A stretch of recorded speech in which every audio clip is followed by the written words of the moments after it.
Hello, everyone. It's been 3 weeks instead of 2 because hockey, I think, maybe. Oh, no, Yes. jobs as well. Jobs. Jobs. Yes. Jobs and and hockey. hockey. The most wonderful things. For no one, actually. No one likes jobs. No one likes jobs. People like hockey, but no one likes jobs. Yep. But so we have a lot to. There's a lot over a span of 3 weeks we have to go over. But if you to just kind of look at it, it's really not that much. We got 3 episodes of Falcon and the Winter Soldier. The last one is this week. Yeah, it's coming up crazy. It feels like it just started 5 short weeks ago, and now here we are, almost at the last episode. I almost feel like 6 episodes is too short, but at the same time, I feel like it's too much. Well, we'll get into that later. But I wonder why, because a lot of streaming services have done that. They've taken they do TV shows and they're like 6 to 15 episodes long, as opposed to on TV they're like about 21, 22, 23. It's weird. Yeah.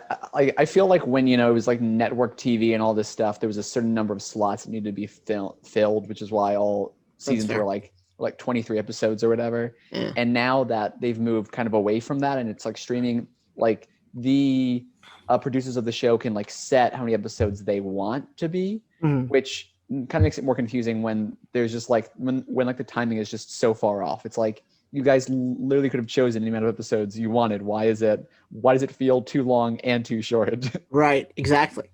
No, I get that. Well, and then they don't have to compete with commercials. So instead of making it, the standard 21 or 42 minutes, it can actually be 30 or 60 minutes long. Yeah. Which was the length of the last Falcon and the Winter Soldier.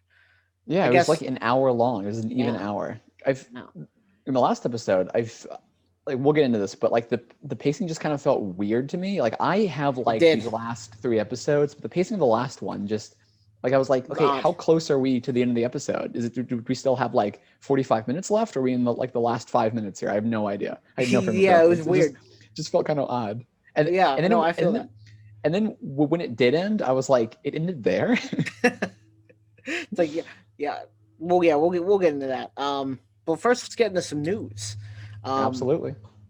So this goes back obviously a couple weeks, but Christopher Daniel Barnes, the voice of the 1990 Spider-Man cartoon, is rumored to be in the second Into the Spider-Verse movie, which would be pretty cool because I believe that's the one I remember watching when I was little. Cool. I don't think there was one in the early 2000s. And I know that's what the ride is based off of in Hollywood, not Hollywood, Universal Studios, down in Florida. Awesome. Next one, Renee Ellsbury. Nope, not a name. Renee Elise Goldberry. I combined her 2 names. Has been added to the She-Hulk cast. So we're slowly getting more and more people onto these casts. Interesting. Which is cool. She-Hulk is. I feel like we don't know much about She-Hulk yet, but it's coming. That's all we know. That's it. Unless unless they've set it up somehow in the background of one of their shows we've watched already. Yes. Or going to watch. I mean, Marvel. Marvel probably has. If I recall correctly, She-Hulk is a lawyer, right? Yes. She's actually been set up perfectly. She'll be handling all the cases of everyone who lived in Westview who's now trying to sue. Wanda Maximoff. Yeah. Oh yeah, damages. Yep. It should be Wanda will be represented by Matt Murdock. Yeah. Oh yes. One can hope. I just want Matt Murdock in. That's all I just want. Sprinkle him in all the shows. I just want Daredevil. Just a little bit. Just a little bit of Daredevil. Hell, have him appear in what's it called? Deadpool with the Punisher. Yes. Because that's the best way you can introduce them. Because they're both rated R characters, or all 3 of them are. But I'm hoping they do him in Spider-Man because there was other news that I'm sure you have. Yes. That was anyway. Ali Khan has joined the cast of Miss Marvel in Thailand. I guess they're filming that. Which makes sense because it's supposed to come out this year, supposedly, just like everything else. Yeah, it's supposed to come out after Loki, after What If, I think. It's set to come out after like in the What fall. If, which is kind of weird that we haven't seen as much promo for that as I would have thought. It still kind of seems like, because like they announced it after She-Hulk and after Moon Knight and everything, and I don't know. I just feel like if it's going to be coming out this soon, that we would have seen a little more stuff for it. Yeah, they really haven't like advertised their animated stuff as much because I mean this isn't really MCU. I think it's more Hulu than anything. But there's a MODOK show coming out on Hulu. Yeah, and they have not advertised that at all. Yeah, but again, it's not in the MCU. So like, that's probably why they haven't, but for shows I also don't think it's even made with Marvel. Like the Marvel. I don't think it's made with it either. I don't have any hopes for that show. I might not even watch it. This doesn't look good. Yeah, you mentioned it last podcast episode, and I remembered it, and then I forgot about it until just now when you mentioned it here. Yeah. But like Miss Marvel, because it's like in the MCU, I figured that they would have given it some more hype. Maybe because they don't have anything to hype it up with.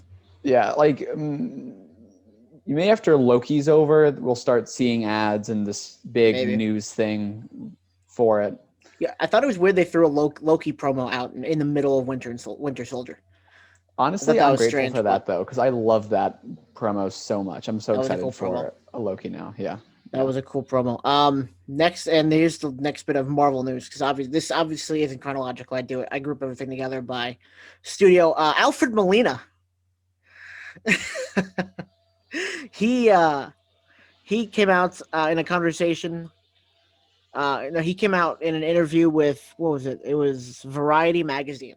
And he came out and talked about his conversation he had with director John Watt about Spider-Man 3 No Way Home. And it will pick up on his character Doc Ock that he played in the 2005 Spider-Man 2 movie. I don't know where it is. It was a long time ago. Around 15 to 20 years ago. Yes. in case everyone out there didn't feel old. There is like that actor's name. I totally forgot what. Yeah, Alfred Molina. Yeah. Yes. Well, that's why when I sat here laughing, waiting for the reaction from you, there wasn't none. I'm like, no. Well, I guess he doesn't know. That's cool, a name. Yeah, so the No Way Home will pick up from where we last saw Doc Ock, and the director said, in this universe, no one really dies. So. Interesting. Yeah. He also all but confirmed they'd be using de-aging technology that he had concerns about, because he had concerns about the physical work of being a supervillain, and then he backtracked and said, well, it's the technicals that do all the work anyway. And it turns out that Tom Holland's not the one they needed to worry about. It was Alfred Molina.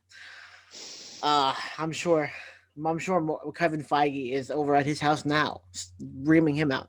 But I mean, he's in his 60-somethings. He's in his 60s, so what does he care? And yeah, because of that news, I saw that news too. I was excited about that. There is hope for Charlie Cox's Matt Murdock's Daredevil. Ow. That whole, yes. It's just because he's in it. Charlie Cox can be in it too. Yes, because now that they've confirmed there are like other universe characters in there, they can easily just throw Daredevil into the Spider-Verse for no reason. Absolutely. See, this is how I think they're gonna introduce Daredevil. Like, there's gonna be like portals open and stuff, and all these Spider-Man are gonna come out, and then Daredevil's just gonna fall out in the background and run away. Yes. That's how I picture it going. Yes. Because I don't know how they're gonna bring him into the MCU, but he's part of it now. Yeah, this is very, very interesting. So far, they haven't done anything to actually indicate that the multiverse is out there whatsoever. And now just to have one movie where there's so much that's going to be happening apparently with the multiverse. Yeah. And I personally don't think we're ready for it, but I don't think they care. Yeah, I don't think so either. But if it gets us Daredevil, I will accept it. I will turn a blind eye to all the nonsense going into it here. Gotcha. Just to get Daredevil.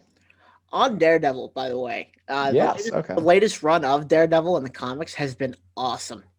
I don't know if you saw my story on Instagram, but I posted it was the king of the symbiotes who came to Earth, and he took over, and his little symbiote minions were going all over the place, and he took over Daredevil's body, and oh my god, it was such a cool costume. It looked sick.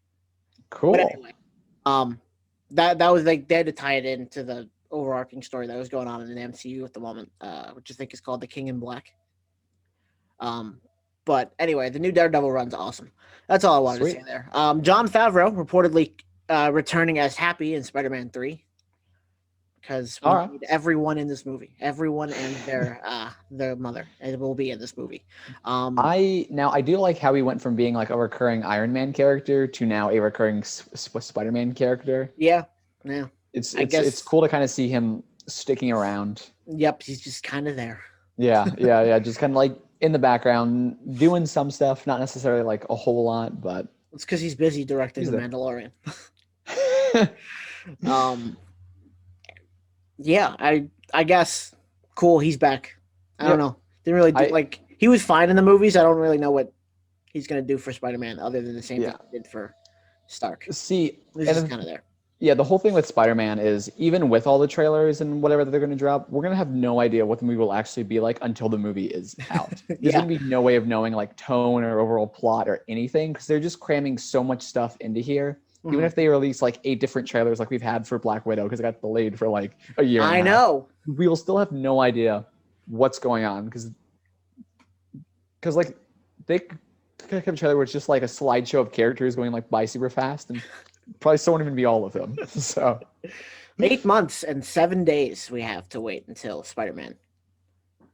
Christmas Day. It's 8 months and 7 days away. That seems a lot closer than it should. Yeah. So next news we have. This is completely unrelated to Star Wars or Spider-Man or anything really. Or Star Wars or Marvel, not Spider-Man. And Spider-Man. But Phoebe Waller-Bridge. Yes, sure. I might have copied her name down wrong.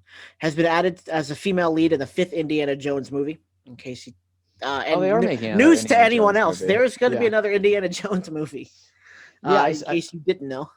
Yeah, like I saw some stuff about that a while back, and I guess it's like it actually is happening because years ago there were rumors but nothing like officially confirmed. Now it apparently is confirmed, and they're Disney needs doing stuff with that. Disney needs to milk Lucasfilms for all it's worth. Oh yeah. It was so funny because like I actually like late last year I went and rewatched all of the Indiana Jones like movies because I had seen them all like when I was much younger. So I couldn't remember like a whole lot. Rewatched them. I discovered I like the first one a lot. Like I really like the first one. I don't like any of the other ones at all. And it's so weird. I don't know how that it sells toys. That's why. That's the reason they keep going. Like the first one was so good, and like I feel like the other ones just don't match the original tone at all. And it's just kind of like I'm like it's just like and they just kept going with it. Yeah, it's just like what you said, because it just somehow became its own like it's just a franchise where they can sell toys and stuff. And then Shia LaBeouf, that one was it. Is that Crystal Skull? I think it's called the one he's in like the most recent one. Yeah, that one was not good. Yeah, so at least that's what I've been told. I haven't seen it in a while.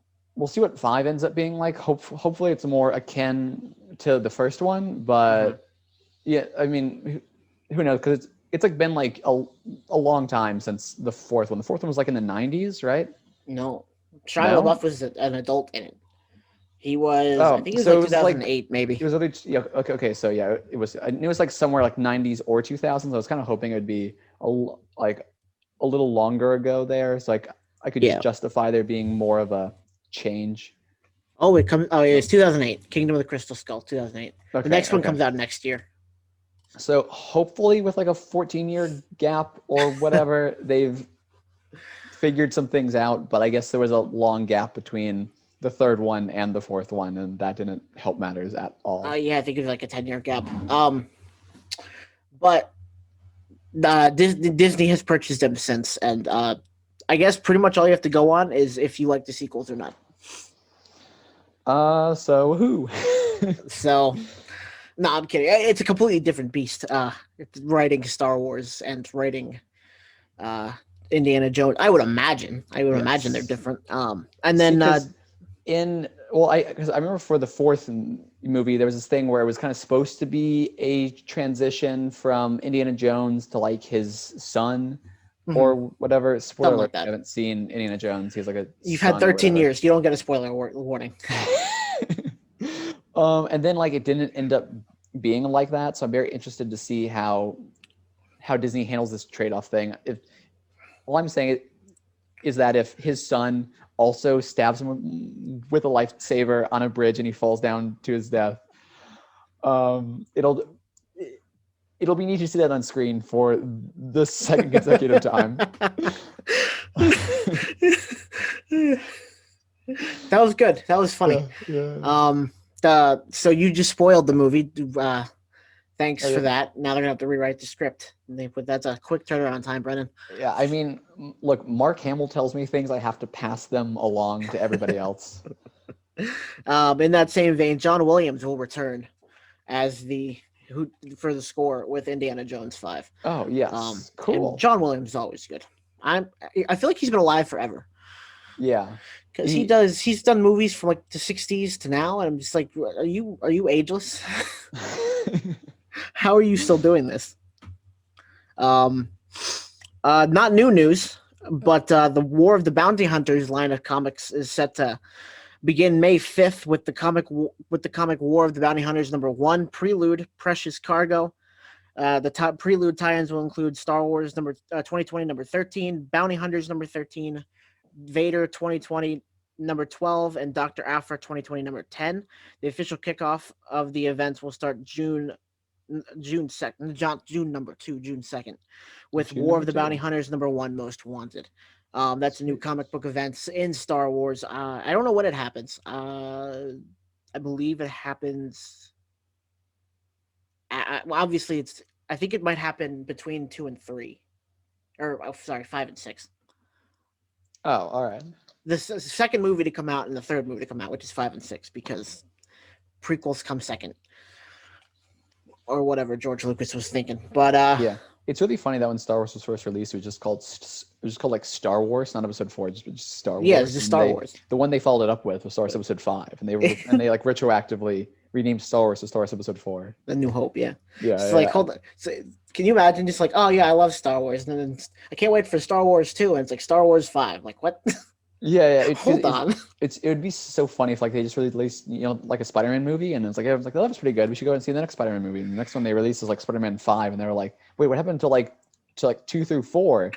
And then so you're like, no, you saw Spider-Man 4. That was the last one we released. You're like, wait, what? And then it's like, yeah, just like wait like 30 more years, and then you'll get Spider-Man 1. And then and then after that, wait 15 more years, and you'll get number 7. Yeah. But yeah, so the War of the Bounty Hunters is actually supposed to look. It looks really cool. So if you don't read Star Wars comic books and you'd like to, this is probably a good place to start jump in. And next one, again, not Star Wars related. That was the only Star Wars related news, other than there was a new Bad Batch trailer in the time between now and then, or our last podcast and now. Did you see that at all? I've seen one trailer. I don't know if that's the one. Oh no, wait, no, that happened before last episode. Never mind. Okay. So there's no Star Wars news then. No stuff. Just that. Yeah. Just the. Did they announce another book? Probably. Director of Fast and Furious 9 said Fast and the Furious crossover with Jurassic World is quote unquote not out of the question, because I guess they want to keep making Fast and the Furious movies, even though they stopped being good a long time ago. And depending on who you are, they were never good. I've seen 0 Fast and the Furious. I've seen movies. 1. I saw the second one, Tokyo Drift. Interesting. And I was half asleep during it, so I don't remember it. I don't think it needs 9 though. That's all I'm saying. That's a lot. That's more than Harry Potter. It would be so absurd if they did a crossover with Jurassic World. Honestly, I haven't seen any of the Jurassic World movies or the Fast and Furious movies, but I would watch the Jurassic World Fast and the Furious crossover just to how absurd that sounds. Oh God. There's gonna be the scene where there's like one of those big long neck dinosaurs, and they drive a car like up the. Up it into the. Oh my God, you're right. That's exactly what happened. Absolutely, be that scene. I would pay like the $20 like movie ticket or whatever just to go see someone I don't know that I have no investment in drive a car up a dinosaur's neck while getting shot at. Yeah. And chased by a raptor. Yeah, you're gonna be like raptors and like helicopters all like in the sky, like flying around after this unnamed dude. There's like a bald guy in Fast and Furious. That's like all I know. Vin Diesel. Yes, he is in Fast and Furious. I will take your word for it. The first season of Amazon's reboot of Lord of the Rings series has reportedly cost $465 million for season 1. That's a lot of $1 million. That is a lot for one season of a TV show. Yeah. But if anyone's got it, it's Amazon. Oh yeah. I've never seen any of the Lord of the Ring movies. Or read any of the books. Really, I expected you to have. Nope. I don't know why, but it just seems like something you would enjoy. Yeah, that's honestly fair. I don't know, like, that seems like one of the ones that I would have read too, or like seen at least, because I read like the Harry Potter books, but I just never read Lord of the Rings, and that's fair. They're long I feel books. Like it's too late to get started now because my it's the perfect opportunity. My attention span with like reading books is like so short now. That's the perfect opportunity. You know why? Because the new show's coming out. Yes. No, I get you. I mean, they're like 800 pages, I think, and that's a lot of pages for someone who has not been reading in a while. Absolutely. I was reading one book American Psycho, ago. Right? Yeah, but then I found I could only renew the book 3 times, and I got like 100 pages in because I was busy, and now I'm more busy. But one day I will return to that book, have no recollection of what took place in the first 100 pages, and have to spend like 2 weeks figuring out if I should start over. Well, do you know what you should do? Do you know? You know what? I'll wait for this after the show because I don't want to give away free promo. Interesting. So I'm not going to do that. But the last piece of news: an Avatar show has been announced for April 22nd, 2021. It is a fan-led series that will be released on the Avatar YouTube channel.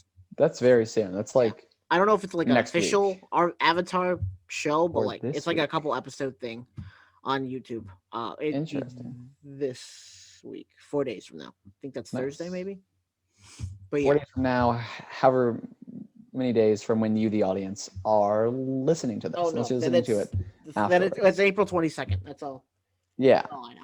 Of 2021. If you're listening to this next year, I'm so sorry. You've already missed it. YouTube's been shut down by now. It's all gone. Yeah. The world's ended. That's if you're listening to this in a year from now, because obviously you've gone through every other podcast. Mm-hmm. I'm sorry we have no survival skills to teach you for this apocalyptic wasteland. But hey, at least you can hear about movies that you can't see now. Say hi to Mark Hamill for us.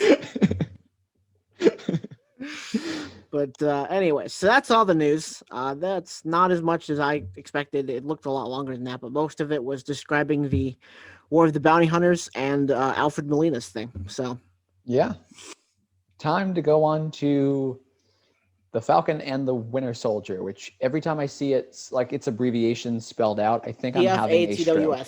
Yes. The FATWS. Yep. Or TFATWS. Yep. Yeah, they probably could have used a better name for this show, but here we are. Yep. I also find what could they have called it?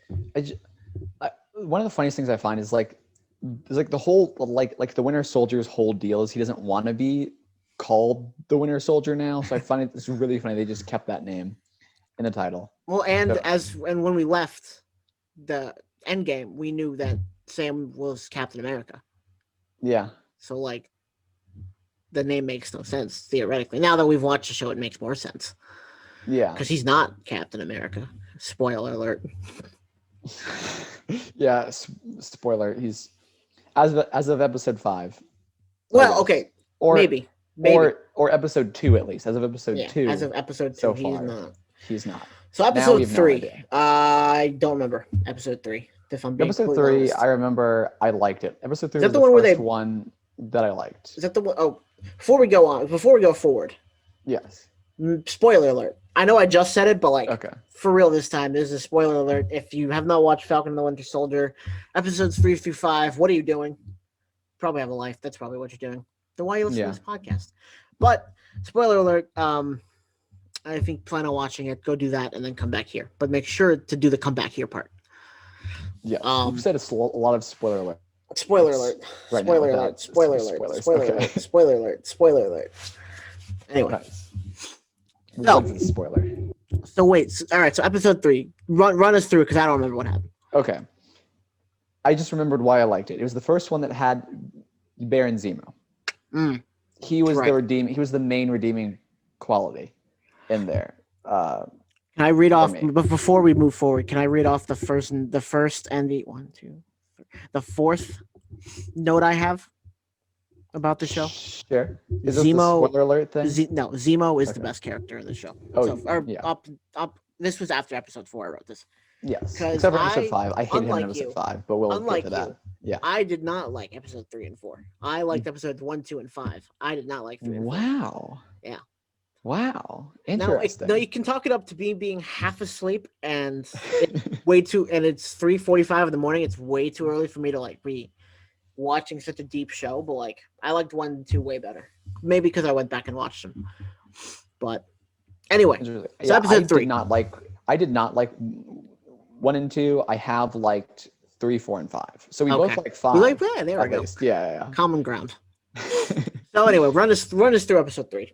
Yeah, so episode 3, they go and visit Baron Zemo in jail or prison, I guess. Which is not the raft for some reason, because No, which he didn't try to kill superheroes at all. Like, I didn't expect them to use the raft though, because I in my mind I had like the raft was for like super powered individuals, and he was just like a dude who doesn't have any superpowers. Like, I mean, he's had a lot of experience with them. He's tried to kill superpowered people, but like he's just like a guy. He doesn't have like super strength. That's fair. Or wings. He's got high intelligence though. Yeah. That's also true. They did put Sam in the raft, didn't they? He has no powers. He has wings. I was just thinking back about that. Yeah, I was like they put him in there. They put Scott in there too. They put Ant-Man. Yeah, he's had a suit. But since Baron Zemo had no suit or wings or strength, I guess. Or yeah. I'm trying to think of who else they locked in the raft. Wanda? Yeah, I mean, she actually has powers. Yeah. Have you noticed we don't have it? Or no, I mentioned that already on this podcast that we don't have very many masked superheroes. No, we don't. It's kind of odd when like I kind of get it now, but like, you know, it's. Oh yeah, like, realistically, that'd be no terrible. one has a secret identity now, and like that's like when you think of superheroes, one of the main things you think of is like, oh, secret identity. Yeah. So I hope we get Daredevil in there because he is, you know, he's like the mask and the secret identity and all that stuff. Oh God, it really goes into that in the new Daredevil comic. Oh yeah. About him being 2 different people. Cool. I'll spoil it for you after the show if you want me to. Sounds perfect. Yeah. Anyway. So anyway, they go in and visit him, and I don't know if I touched this in the last episode or not, but I think I don't know if it was the end of episode 2 or the start of episode 3, but like they show him playing chess, and it's like, of course they would show him playing chess. Mm-hmm. The one and only way that movies and shows often know how to communicate someone is smart is show them playing chess. Otherwise, the audience is going to have no idea that they're smart because, you know, they're not playing chess. Because it's so funny because in reality, like anyone can play like chess. Chess isn't like a complicated game. To like win, often you have to have a whole lot of strategy and all this stuff. But to play it, like anybody can play chess. I can play chess. Yeah, I'm bad at it, but I can play. It's just so funny to me how like movies are like, oh, we have to show this person smart by showing them playing chess because only smart people can play chess. And then we're watching and we're like, oh yeah, he's playing chess, so he must be smart. And it's like in reality, literally anyone can play chess. Yep. so funny. Or smart people cannot play chess. I mean, that works that way too. I mean, yeah, like or that, and it's because there was one movie that I think I was like that I was reading about it like one point, and like they had like a chessboard or like something where they're playing a game, but like all of their like, and it was shot like this on purpose. So if someone like watched back, you wouldn't be able to tell, but if someone watched back, you could. All of their chess moves were like wrong. They were like illegal moves that you could not do. like they're like playing chess, playing chess by checkers rules. Yeah. Just it's so funny. So I just like it's just that every time I see like a stupid thing like that where I'm like, these are just it's just like whatever. I just like why, but it's just fun to kind of notice and see. Mm-hmm. But I like Baron Zemo. They went to go and visit him in episode 3, but it was only the Winter Soldier because he was like, oh, you can't go in there because you're like an Avenger. He was talking to like the Falcon, and the Falcon was like, okay, that makes sense. But like, I wouldn't expect him to want to see the Winter Soldier either. I wouldn't expect like Baron Zemo to just be like, hey, yeah, because like, I didn't think they had bonded at all. Like, I mean, sorry, you're an Avenger, but you mass murderer, you're allowed to go in. Yeah, just like the fact that he's like a super soldier who Baron Zemo like can't stand, and literally he just used him previously as like bait for another Avenger to kill the other Avenger. Like, I wouldn't expect him to like to be like above the Falcon. Maybe just, but like because like he doesn't like the Avengers, but he doesn't like the Avengers for the same reason he doesn't like super soldiers. Does he know who Falcon is? Have they had any interaction with each other? Yeah, also, like, I don't think they have. He may have just kind of casually seen him on the news, but they never met, I don't think. Until this show, right? Like, obviously Sam knew who he was. Yeah, actually, yeah. And did Baron ever meet him before that? I never actually thought back about that. I mean, yeah, I actually don't think that they had met at all or, like, seen each other in person, which is, wow. It's just so funny. There's so many. There's a lot of plot holes in Marvel, but that's gonna happen sometimes, Yeah, just like when we sat here and talked for like 40 minutes about people reappearing in plane seats. Yeah, that were occupied by other people already. Yeah, just the longer Marvel has gone on, like the worse that this has gotten. Like it started off and there were like there's the occasional plot hole, but everything was basically you could account for it or explain it away or whatever. Now it's just like 25 movies or whatever. Well, and something to remember is he later that either that episode or episode 4, he asked if they'd ever gone to see the Sokovian Memorial. I'm like, they weren't there. Yeah, because when he asked Falcon about that, I was like, neither of them were there. Yeah, I was like, what do you mean? Who are you talking to? Like, I know they're Avengers, but they weren't there. Yeah, they weren't even Avengers at the time that happened. No. I guess the Falcon technically was in training, right? And so was Rhodey. Point, because Rhodey wasn't either. Yeah, and Wanda and Pietro, I think at the end were also in that montage with the, not the montage, but at the end when they said that they were going to start training, I think those 4 were there. Oh, okay. Wait, who's the 4th one? Okay. Vision. Yeah. Anyway, it was just odd. It was odd to call them out on that, and the fact that they just took that. It's like, but. And the Winter Soldier was on the run at that time. Like he wasn't with the Avengers. And he was also kind of had the brainwashing still. Yeah, like I did that part. That part, I was like, wait, they weren't. Why would they? They weren't a part of that.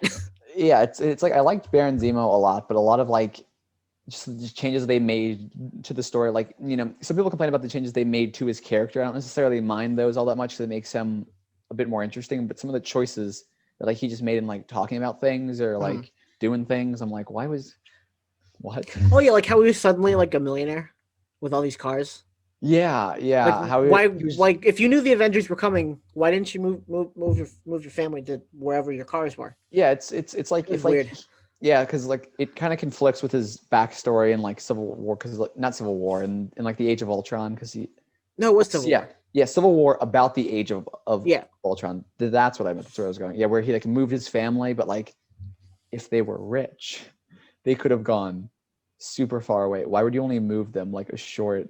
Yeah, and you're a baron, right? City. Yeah. He sent me a mention that he's like, "Well, I am a baron," I'm like, then why did you move your kids? Yeah, it was just. So like I don't necessarily mind those as much. Like I can kind of like explain all those away, but when he's just like saying like when he's saying like stupid stuff to the Falcon and the Winter Soldier, like, oh, why haven't you gone to the memorial? It's like, dude, because they weren't there. It's like I get like symbolically maybe they should like honor whatever, but it's like, why are you bringing this up to them? They literally had no involvement. Everyone who was involved is dead or gone off this planet. Yeah. Except, I guess Wanda might be the one exception because she's on the planet and alive and was kind of involved. Yeah. Technically, she didn't make Ultron, but she did work for Ultron. Yeah, I guess, briefly. I guess the Hulk is still Where is the Hulk? Earth somewhere. Right, he's kind of like hanging out. I think he's on Earth. I have no idea. Cool. I don't remember what happened to him. Anyway, so back to the episode. Back to Falcon and the Winter Soldier. So yeah, he goes to see him, and then like him and the Falcon leave, and then the Falcon's like, "You want to break him out of jail? Why do you want to break him out of jail?" And he's like, "Well, because here's how we could break him out of jail." And they go to this like cool flashback thing. Theoretically, here's how we can break him out of jail. Yeah, which I did like that scene. I did think it was a cool scene, and he like shows up, and it's like, oh, all this happened, and that's why we can see these hypothetical scenes because they actually took place. This is how it went down. So then they see him, and then they go off to talk to one of his contacts, but they get like cars and like his stuff and a plane. That's right. And you see his mask, which they still haven't explained really what his mask, like what the purpose of that was, like where he used that before, I don't think. But they gave him his comic book mask, which is cool. That's it. It's his comic book mask. That's it. Yeah. They just wanted to give him a costume. Hey, a masked person! Perfect. And no one knows who he is. Wink. Which anyway. I also really find it funny that like he never put it on except for one time where it was incredibly obvious that the reason he put it on was because he was being like a stunt double was subbing out for him, which is like, and it's like what's the like they just didn't explain the mask. They could have explained the mask, but they were like, no, here's a mask. He's gonna put it on the moment before he does all these cool flips and like fight scenes and everything. Then as soon as he's done, he's just gonna take it off, and no one is going to mention or address the fact that he just had this mask on. That was fan service. The mask. Yeah, we all know like, that was fan service for the people who not watch the comics, read the comics. Yeah, or just know more about Baron Zemo or whatever. It's just I feel like that was like a little bit of a disservice towards him. You could have made him a little more interesting. He was just, especially because how he exited the story in episode 5. I was like, this is the dumbest thing I think I've ever seen in my entire life. People have explanations for that. Okay. We also encountered Sharon Carter, I believe, in episode 3. Yes, that was the first time we saw her. She was badass since Civil War, I think. Yes, because she's been on the run. Because unlike the Avengers, she kind of doesn't have people backing her up. So she left for Madripoor, which is literally a city that runs on crime. Which is the best way I can explain Madripoor. Yeah. Which honestly, like, I'm not sure how I feel about that being for her character, because I feel like they could have, because I mean, I feel like she didn't have to be on the run, because back in Infinity War, it's like you had Captain America and whoever else was with him. I honestly can't remember that. And Black Widow, 3 people, Wanda and Vision, and Falcon. No, but there was it was the Falcon. It was Captain America, the Falcon, and Black Widow, who were all on the run together. Mm-hmm. And I feel like they could have just taken Sharon with them for that whole thing, but apparently not. They didn't. I don't know why she had to kind of be like ostracized, like off by herself. I think maybe they just forgot her. Maybe she doesn't have. Yeah, I don't know. That's the best thing I can think of. I feel like that's just kind of like a plot hole there in the series, but it's like it's what they decided to keep going with. So yeah. But anyway, yes. So they meet her after they all go to this town to find one of Baron Zemo's contacts. Who he then kills after I believe she says the contact. I don't remember. No, did he kill her, or was it someone else who killed her? He did. It definitely wasn't Sam or Bucky. No, but like I could tell if it was him over like an outside shot. Oh no! You're right. She went to go kill them because Sam was on the phone with his sister. Yes, and she said the wrong name, and then so she got up with the gun, and then Sharon Carter, who I guess we found out later, shot her. Yeah, which it was so funny that like just to me just watching, I found it so funny that he just like answered the phone, and he just like stayed on for like longer than he should have, just expecting things to continue going well. Like I honestly did like that scene, even though it was like so absurd. But also, it's like, why would you bring your phone like with you here on? But whatever. The thing that people used to track you. Yeah, I don't know why you would bring that to a crime city. Yeah, it was. Yeah, so it was nice. Like they got the name. You got to see Baron Zemo more in action. He was like, danced, people like us were obsessed with him dancing. That was the next scene. That was when they were at Sharon's art gallery club. You're right. I'm sorry. I'm jumping ahead of myself. The memes were too good. I'm sorry. But it was also so funny in that scene where she was like, "Oh, how did you escape?" And he was like, "Oh, people like us always escape." I did find it funny that like he said that when like he did nothing to escape on him, like on his own. He was like, followed Bucky's plan. Yeah, came to get him because they needed him, and also the fact of what happens in episode 5. It's just, I feel like that line feels very much like him, but none of his actions match that line. Right. So anyway, then they go off. They're being hunted now because there's like a bounty on their head in the town because they were responsible for the death of this person. Yeah. But then Sharon comes and was like, "Hey, it's you guys. You left me kind of, or I'm upset, or I'm not going to help you." But then through negotiation on Sam's part, it was kind of a weird scene in my opinion, that whole like, "Oh, we'll help you," and she was like, "No, I'm not gonna take handouts," and he's like, "I'm gonna make a deal," and she was like, "No," and she's like, "But let's also make a deal," and then they like, I don't know. We'll see how it goes with her, because then she goes and helps them find the guy that they're looking for, and then they go there. Maker of the super soldier serum, who was contacted by Carly Morgenthaler, who we'll get to the Flag Smashers in a minute, but this is so complicated. We're still on episode 3. I know, but she apparently contacted him, took all the supply that he had left, and he was trying to make more. Zemo kills him because this goes back to his beef with super soldiers. Kills him to make sure, and then they're attacked. Sharon gets him out of it. Yeah, because like they ask the super soldier serum guy like, "Hey, how much did you make?" He's like, "Oh, 20," and Harley stole all of that. And then they were like, "Is there any more?" And he was like, "No." And Baron Zemo was like, "Okay," and then bam, you're dead now. Yeah. So yeah, I like that scene. That scene felt very much like something Baron Zemo would do. Yeah. So that was cool. Then there's this huge fight scene outside, and everyone's like, "Oh, like, oh." And then Baron Zemo does the whole backflip thing with like the mask on, and he hits a bunch of guys, and then like because he's off by himself, like he like runs off, and the other 3 people are like the Falcon, the Winter Soldier, and Shannon are all like doing their own thing. What? Sharon. With an R, not an N. Yeah, it is Sharon. Sorry. No, you're good. You're on a roll. I'm sorry. No, that's totally fine. So anyway, they're off doing their thing, and they're like, "Oh no, he escaped." But then he like comes back. He like finds a car, and it's a storage container that happens to be open. He looks inside, and it's just like a classic. It's almost like he knew it was there. Vintage car.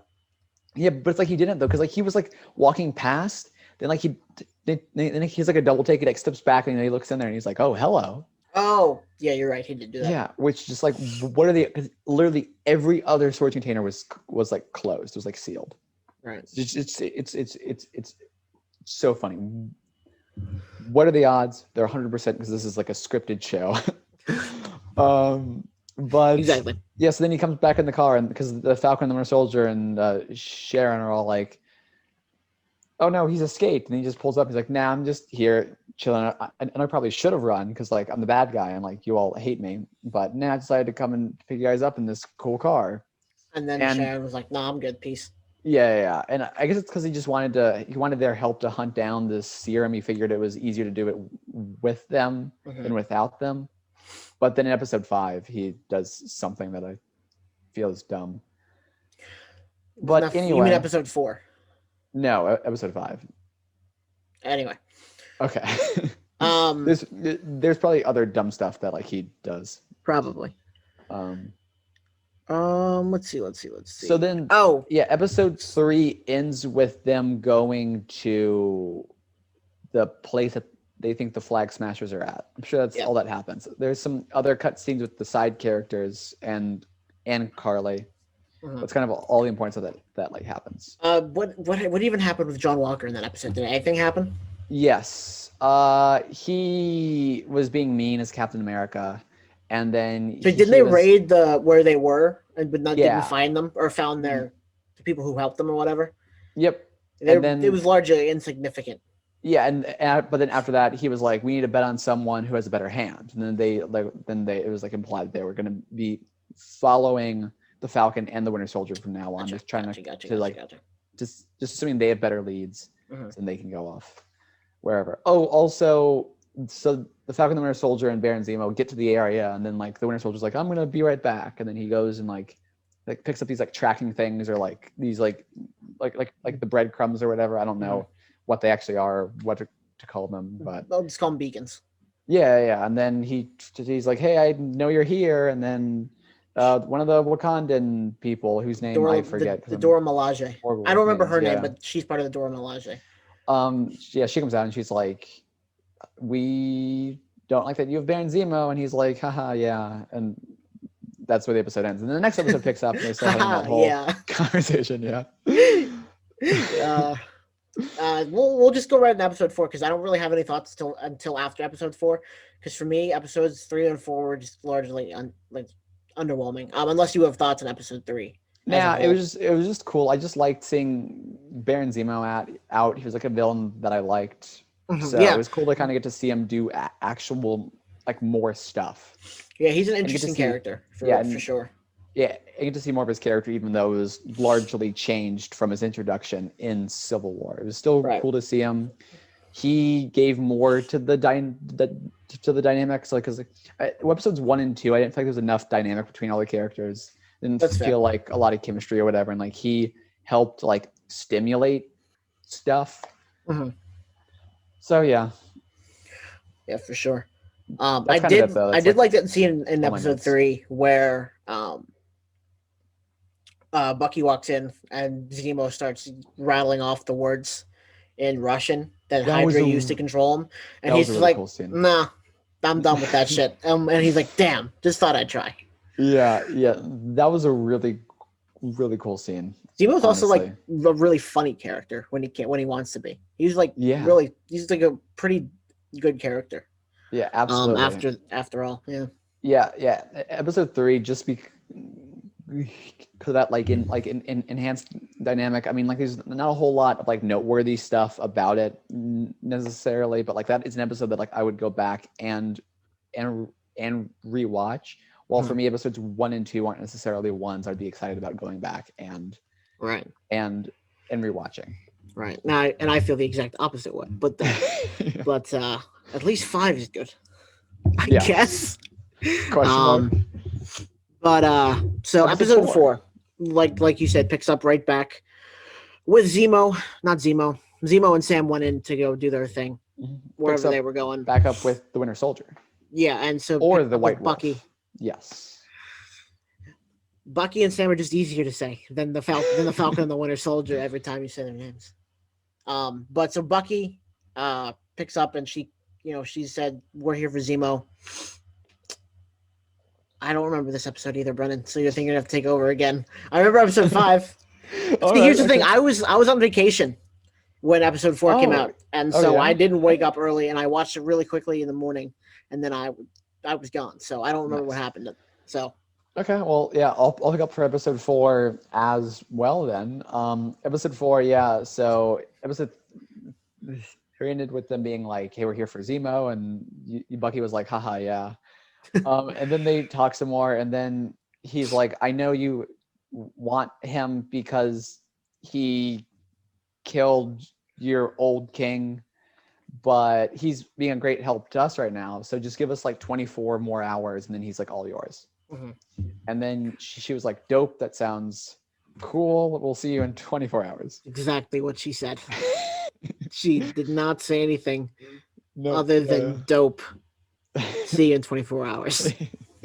So then, but anyway, so then he goes. The White Wolf goes back to the bird. Bucky. And yeah, the White Wolf goes back to the bird. And he tells them what happened.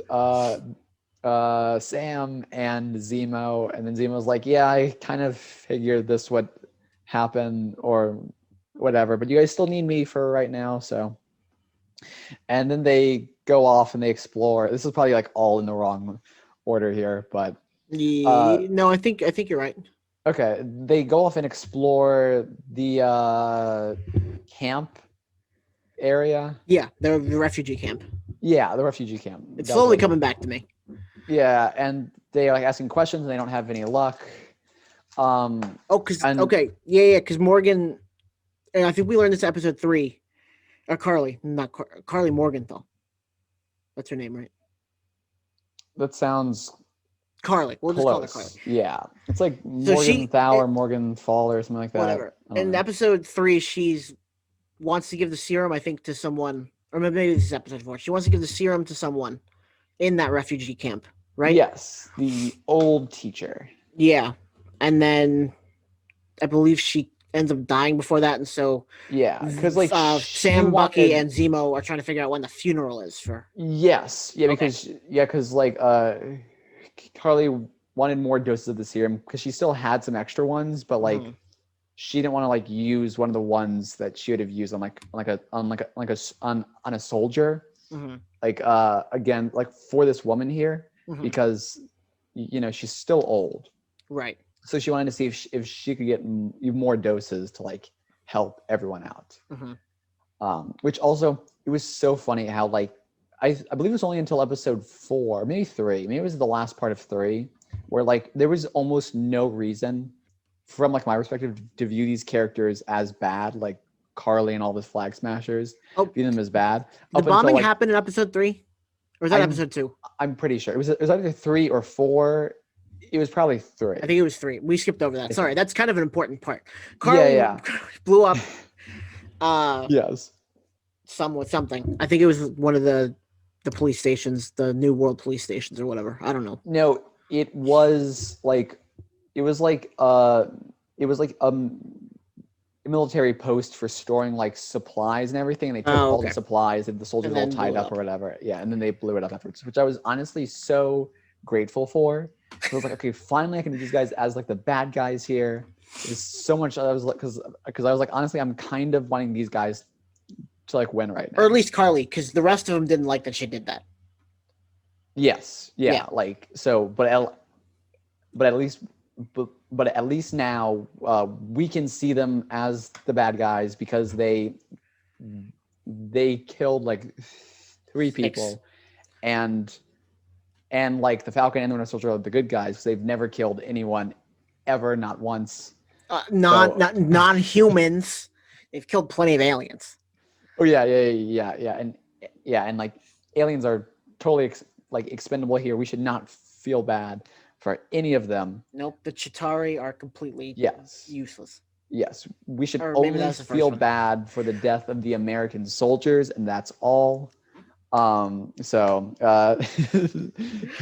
definitely an underlying here. We'll get to those underlying themes in a bit, but yes, or like hardly even underlying, just like the like. That's true. They're really sticking it in your face at this point. If you're not picking up on it yet, you're not. You don't want to. Just straightforward, like military propaganda here. That's like that's pretty much Falcon and the Falcon and the Winter Soldier is kind of all that is. But anyway, now it gave me a reason to root against these guys instead of like for these guys here, because it's like they bombed a building. So anyway, they're going through the refugee camp trying to find Carly. Zemo sings a song to some children to get information. That was the creepiest scene. So creepy. It was like based on like the other like the surrounding events, it was supposed to be viewed as this like endearing kind of thing, I think, but it was so creepy. It wasn't until he mentioned that he had once had a son that it was a little less creepy. But I had forgotten about that, and so it was really creepy initially. Because remember, he had a family. But still, it was. It was creepy. Yeah, even, it was still creepy with that context. It was. I was like, what? I was like, why do you think this is a good idea? Why does he think it's a good idea to approach children here with singing? Candy. Yeah. So, anyway, they got the information. Yeah, he got the information. He bribed them with Candy to get the information. Then he specifically told them not to tell the Falcon and the Winter Soldier because they were bad guys. Yeah, and that was like, weird. Oh. And then I was like, oh, he's just going to go, he's going to sneak away and go by himself. And then they will have to like do some tracking thing for him. But then he literally just like he hides it from them initially, but then without much of a change, he just kind of leads them to the girl he told to not tell them, like with them. And then he's like, oh yeah, just take us there. And then she's like, but she said it. He's like, nah, it's fine. Yeah, but like it was hardly even that. Like she just kind of just blindly was like, okay. And it's like, what was the point of you even telling her like not to? Maybe that was so like in case what's their names? John Walker and Battlestar were with them. But John Walker and Battlestar. But that's right, they were with them. Point. Yeah. I don't know. So after she like tells him this and like leads him there, he just gives her like $1,000 or whatever, something ridiculous like that. It was supposed to be like this noble gesture or whatever. But she's gonna take that home to her parents, and they're gonna be like, where did you get this from? And she is not going to be able to explain it. And it's like I feel like that's inviting way too many problems for them there. If like he'd given her like $20, I'd be like, totally fine. But to give her like whatever ridiculous sum he gave her, like that's only going to cause. I didn't even think about that for them. Yeah. They go to the funeral thing, and no, just Sam did. Yeah. Well, they all go to the building, and then like only Sam goes into the area, and then Captain America or John Walker. Captain America. Yeah. John Walker, U.S. agent, whatever. Yes, and Battlestar and Baron Zemo, who is handcuffed to a radiator pipe or whatever, and the Winter Soldier all wait. And as soon as I saw Baron Zemo like being handcuffed there, I was like, okay, they are going to turn their backs on him. He is going to escape, and that is all on them for like just doing that. And then of course he does. But so the Falcon goes and he's like, give me 10 minutes. And Captain America or John Walker, U.S. agent, is like, yes.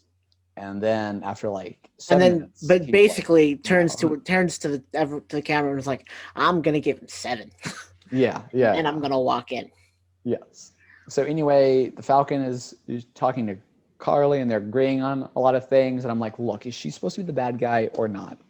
Just straight up show. Oh no!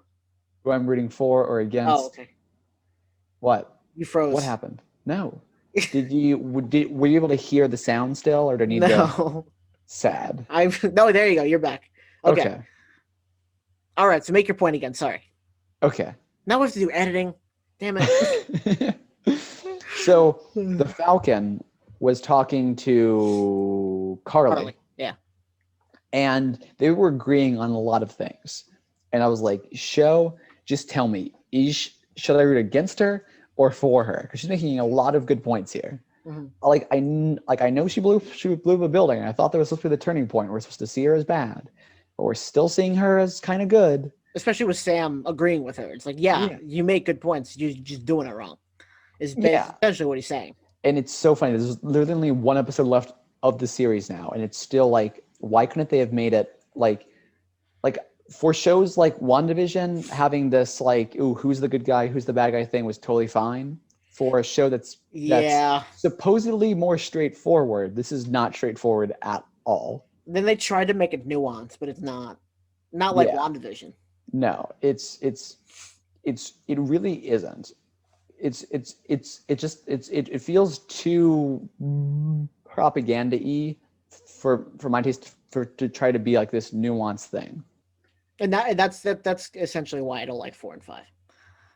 Yeah, that's totally fair. I'm sorry, no, 3 and 4. Sorry, 4. Yeah, 5 I really liked. Sorry. Okay. Yeah, it very much like I completely understand that. I just liked it because it had more of like Baron Zemo, like more of a story for me, where it was less like this. Like 1 and 2 was just more about character building, which I didn't feel fit. But like if like you like that, then like absolutely, I can totally see why. Mm-hmm. But yes, then they're all talking, and then Carly's like, you know what? Let's just get along. And the Falcon's like, yeah, let's do get along. And then John Walker barged in and was like, hey, I'm gonna everybody's So and then Carly immediately, even though Sam was visibly upset that John Walker was walking in right now, Carly was like, you're conspiring against me. And then Sam's like, no, it's not like that. Yeah, and then Carly was like, no, I'm gonna completely forget everything we just talked about and like leave now. And I was like, cool. Yeah. So then she went off, and then they had this whole thing. And yeah, and then but like Sam and God, all these Bucky episodes seem so long, but they're really not that long. Yeah, it's really like I really wish they would just. Honestly, I wish this had been a movie. I feel like this would have been better served as a movie. I agree. At least the first 4 episodes should have been a movie. Yeah. Or at least condensed into 2 episodes, because it's way too long. They did too much. They should have been condensed. I feel like it drags on forever, and so much stuff is like repeated over and over. But then they were talking to John Walker, and then we're like, just stop, please. And he was like, no, or whatever. I don't remember. I don't remember how. He got the serum. Zemo. Because Carly had this great idea to wear a fanny pack. Like the serum was safe, tucked away somewhere. She put it into a fanny pack and was wearing it. Yes. Because that makes sense. And then she dropped it, and all of them fell out. And while she was running from Zemo, but one fell a little bit to the side there. Yeah, because it was like. I was so grateful that Baron Zemo didn't do like the stupid thing, because so many times when there's a thing someone wants to destroy and then it's like out in the open, they like take time to like narrate something or just like talk about it before they do it, and then something stops them from doing it. Mm-hmm. And I thought for sure that was what was going to happen. You thought he was going to take the serum? No, no. I thought he would like start like lecturing Carly or whatever about why it was bad, or like talk, or like say like, oh, I wanted to do this and like not do it, and then like someone else comes in and they stop him from smashing them. But no, he actually just went like straight to smashing them. Mm-hmm. I was like, okay, he's making smart choices here. Right. And then and he essentially did what he had to do, and it's what he came into the show for, was to destroy the super soldier serum. Exactly, and he got almost all of them. I believe he thought he smashed all of them, but there was just one that was out of sight, right? Yeah, just the one. And John Walker later on comes by. He finds it, and then he goes and God, we're barely halfway through this episode. And then he goes and has a conversation with, no, sorry. So then they all meet back at the little apartment they had. And then that's when the Dora Milaje come back. And all right. Oh, no, even before that. So there's there's one time where like they're all talking. It's Baron Zemo, Falcon, and Winter Soldier, and Baron Zemo goes to Falcon. He's like, if you had a chance to take the serum, would you take the serum? Right. Yeah. And Falcon was like, absolutely not. And then Baron Zemo was like, okay, cool. That's like, there was no that's right. hesitation. That part is important. Cool. And then, but then yeah, he's like talking about like how the serum, like it always corrupts whoever takes it. And then Bucky or Falcon said like, oh, it didn't corrupt Steve Rogers. And then Baron Zemo was like, yeah, but there hasn't been another like Steve Rogers, has there? And I hated that line. Well, let me get a quote in there real quick. All right, from the guy who originally developed the serum in the Captain America movie. I don't remember his name. He was German. Basically, what he said was, Steve was asking, why me? And so he says to Steve, he says, the serum amplifies everything that's inside. So good becomes great and bad becomes worse. And that is seen in this episode a lot from both John Walker, which we'll get to later, and Carly, because Carly, she's progressively becoming worse as she moves forward.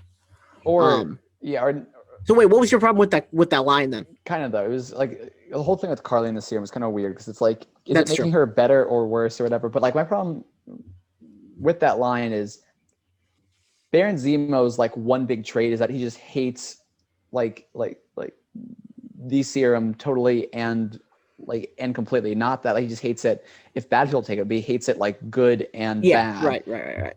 So based on that alone, he should still have an issue with Captain America having taken the serum. But even past that, even if disregarding that, Captain America was one of the people in Sokovia who contributed to that whole big thing. Yeah. And like he hates the Avengers. Like he worked to destroy Captain America too. It's like him and Captain America weren't buddies or friends or anything. So for him just to out of nowhere be like highly praising Captain America, he was like, oh yeah, but there's never been another like Steve Rogers. It's like, what are you talking about? You don't like Steve Rogers. You don't know him. Right. And then I think that's when Battlestar and John Walker get there, right? Yeah, it's like a bow right there. I actually can't remember the exact order that everything takes place. So this happened before. I don't know if it happened they get there before the Dora Milaje, though. They get there before the Dora Milaje. So they get there and they're talking. I think they're talking about like, I have to take Zemo in or whatever. And then the Dora Milaje come, and then there's a big fight scene because John Walker tries to be friendly, and you don't be friendly with the Dora Milaje. They said something about like, you don't have any jurisdiction here. And then Sam Captain America said that, which was kind of funny because it's like he doesn't have any jurisdiction. You don't either. Yeah, people have been pointing that out a lot too. And that's big symbolism of the United States. And so then he's like, sorry, I guess we got on the front, but hi, I'm John Walker. And then she's like, nope. Yeah. And there's a fight. And Sam and Bucky are like, maybe I guess we should stop them from killing them. Which honestly, why? And they kind of do, right? Yeah. And they kind of do. They at least make it to where they don't have to kill him. And then Baron Zemo is like, peace. Yeah. I'm out. He just leaves, he goes in the bathroom, is gone. Yeah, which is very good for him. That was a very Baron Zemo type move. Yes. And then so the Dora Milaje, they beat down John Walker and Battlestar. God, what is his name? I don't want to get it wrong because I don't want to look racist. So I'll just keep calling him Battlestar. Yeah, I've just called him Battlestar. I do not like. They've said his name a couple times. But they have. I just don't remember it. I don't want to be racist. Yeah, okay. And I'm not invested like enough in the John Walker and Battlestar arc to pay any more attention to it than have to. So then John Walker gets up after they've defeated them, and he's like, they weren't even super soldiers, because he thinks so high and mighty of himself. Yeah. And so then later, the Dora Milaje go. I guess they try to go hunt down Zemo. And I guess Walker and Battlestar, they just go to some mall or something for some reason, and then they have like an airport. Maybe I thought that might be it. I don't know. Mall, airport. At this point, they're the same thing. Yes. If you've been to one, probably haven't been to one in the last year, but lots of Mark Hamill's running around there. So they have the same conversation that Sam and Bucky and Zemo have, and Battlestar asks Walker, would you take the super soldier serum if you would have the chance? And without hesitation, John Walker's like, yes, I would. No. Sorry, wrong John way. Walker other way around. Battlestar. You're right. Yeah. You're right. But he asked Battlestar. Battlestar's of course I would. And then they talk about their time in the war, and they're like, do you realize how many people we could have saved? And so that's John's thinking. He's like, I could save all these this many more people if I have the serum. Yeah. And if you remember the quote, good it becomes great, bad becomes worse. Yeah. We see that because John clearly takes super soldier serum as he picked it up earlier. Yeah.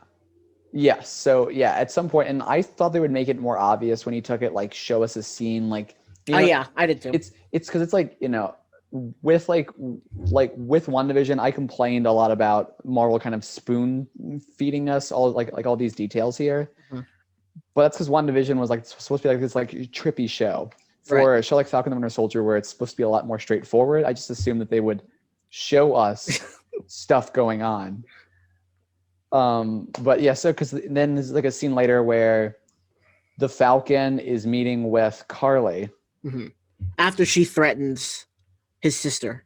Yeah, and then somehow they get an alert about Captain America being somewhere because I think Carly wants to kill Captain America. Probably. But, I think most people watching the show do. Yeah, which and also something I don't think we've talked about, but there's been a lot of hate towards the actor who plays. Yeah, John guys, Walker, I don't understand that. Separate the actor from the character. Please do that. Don't just like you did with the girl who played Rose in Last Jedi. Separate the character. You can hate the character. Don't bully the actors, guys. It's even if this isn't you, tell your friends if they're doing it. I can't follow that train of logic at all. Me neither. It's like obviously the actor isn't doing any of this. No.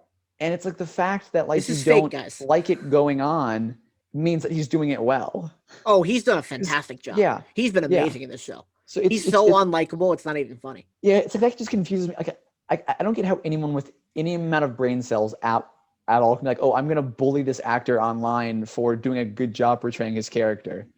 I don't I can't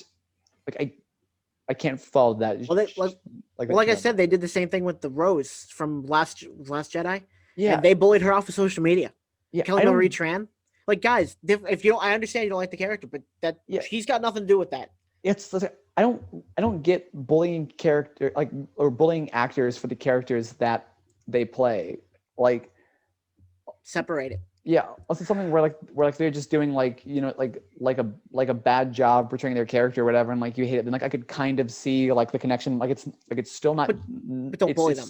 Yeah, it's still not it's still not justifiable at all. No. But it's why are you bullying someone for being good at what they're supposed to do? But yeah. So anyway, so then. John Walker's there, and kind of becomes evident that he's taken the serum because he's powerful, and he's beating up all of these other super soldier flag smasher dudes. Yeah. And then the Falcon shows up, and the Winter Soldier shows up, and they're all whatever, and then fighting. Battlestar gets taken away, and then John Walker's "Where's Battlestar?" And then he manages to escape, and he comes out for the huge fight. And then somehow he dies. He Carly kicks him into the. Yes. I guess he breaks his back or something. I'm not really sure how that happened. Yeah, it was all kind of like a fast fight scene. Yeah. With a lot of stuff, but Carly wanted to kill Captain America or John Walker, but not anyone else. Right. And then she runs. Yeah. And so does everyone. And then John Walker picks one and kills him with the shield. Who just happened to be Carly's best friend. Right. And so he finds him. He says, he begs for his life, saying, I didn't do it. I swear. And he basically says, I don't care, and starts killing him with the shield. And then there's symbolism with the blood on the shield. After all the fights Caps has been in, never once did he get stained, and then same with blood, and that's a big theme of episode 5. But everything good happens in the last 5 minutes of every episode, except episode 5. But have you noticed that everything good happens in the last 5 minutes? Yeah, it's kind of everything else kind of slower pace, and all of a sudden it's oh, yeah. But yeah, so that's episode 4. I don't really have a whole lot of notes or anything about that. We kind of got it out while we were going. Yeah. Don't have anything else that I can think of right God, now. these are long episodes. I know, right? Like we just recapped like a 55-minute episode. And we still have one more to go. And it's like the longest And that was the one that's been longest out so one. far. Yeah. With that one, at least you can condense most scenes Cool. into, I think. Yeah. So I'll take over that part. Sorry. Yeah. I forgot. I didn't mean to like. You carry the show already, but I didn't mean for you to like take more of it. But no, that's but yeah, fine. Episode 4 was I liked it more than episode 3. Mainly just because of the like I said, the last 5 minutes. Yeah, I will say that was definitely like the first episode where like, you know, it ended and I was like, I want more of this now. Mm-hmm. Like I actually want to, you know, see what's going on here. Unlike the first ones was like, okay, you know, this is Marvel, but you know, like I can wait the next week to see what happens. Right. I want to see what's going to happen now. Mm-hmm. Yeah, agreed. So, episode 5, it starts off. We see John running like a little bitch boy, on an abandoned train station, running away from it. And then we see this imagery of him kneeling with the shield, blood on it. And then Sam and Bucky come, and they're a lot more forgiving than I think most people would be. Yeah, that part bugged me. I was like, I think that was more or less so that they could calm him and get him to cooperate. You know? Yeah, but even still, I mean, yeah. I was like, you guys haven't liked him, and now he's killed somebody who's like innocent. An innocent person, like, yeah. Yeah, just like arrest him or whatever you can do. Yeah. So basically, they're getting him to give him and then Sam basically says, "Give me the." He literally says, "Give me the shield," and John Walker's like, "Wait a second, I know what you're trying to do." And he's like, "No, I'm not trying to do anything. I need you to give me the shield. You don't deserve it." And then he starts to fight him, and he's winning for most of it. John Walker, because he just had the super soldier serum. And then eventually they do beat him. I think they break his arm with the shield in it. Yes. Yeah. It's like they're trying to take the shield off, and in doing that, like he's like, you know, holding on. They have to like break his arm to get the shield off of his arm. And which honestly, that like the whole visuals of that scene actually reminded me a lot of the scene in like an Avengers Infinity War when there was like Thanos and Manus was on his head trying to put him to sleep, and then they were trying to like take the glove off of there. Yeah, a little bit. Yeah. I don't know if that was like, you know, something that they were trying to reference or just happened to be like. It just happened to be like that, I think. Yeah, you know, but it was kind of a fun scene. It was cool to see that be successful. Mm-hmm. It was cool to see that happen without Star-Lord there. Yeah. No, for sure. And unlike most episodes, this one just action right out the gate with that fight. It didn't have a slow burn like the other episodes do. It just went, hey, guess what? This is gonna be a hard hitting episode. We're gonna start it that way. And the shield symbolism is it was the main theme of this episode. And you saw that as, you know, there was a big fight at the beginning, and I think that was kind of it, right? For fight scenes. Yeah, because it was more kind of build up. They were for working episode on the boat. 6. Yeah. Yeah. So anyway, God, what happens next? I believe. Oh, so John Walker goes and he gets his trial, I think. Yeah. And is stripped of his medals and stripped of everything. Yeah. And like they were like, yeah, we're just going to like discharge you here, but we're not going to like to court martial you, so you can consider yourself lucky for that, but you're no longer Captain America in any regard. You like won't get like the military pension or whatever when you retire. Yeah. Basically, and you know, he said, you know, you don't represent the United States anymore, which is ironic. But there's a lot to unpack in that scene actually later on in the episode. But and John's like, you made me. I'm a result of you. He's just upset. Yeah, and so then he basically leaves after yelling at them, and he goes and sits on the bench. No, that happens a little bit later. Then we go back right after, right? Or did right after? I think they go to what happened with Falcon because his wings were ripped off. John Walker ripped off his wings. Or they just went like or maybe back and forth a lot here. Yeah, they did. So his wings were ripped off in the fight. And basically, Torres, who has not been in any episode since I think episode 1 or 2. Yeah, he's back. Hi. Which honestly, I wasn't super fond of his character anyway. So far, I just kind of felt like I know he's only been like one episode, but just when he was first introduced, it was like, oh, cool, just some guy Kind of who's seemed like like a in the fanboy, if superheroes. anything. Yeah. Yeah. It was like that. He didn't really feel like his own established character. Just kind of felt like a very one-dimensional figure, which like he was only in the episode for like 5 minutes, but like still, you can do more, right, like, with that there. Um, But he was back, so I was like, oh, cool.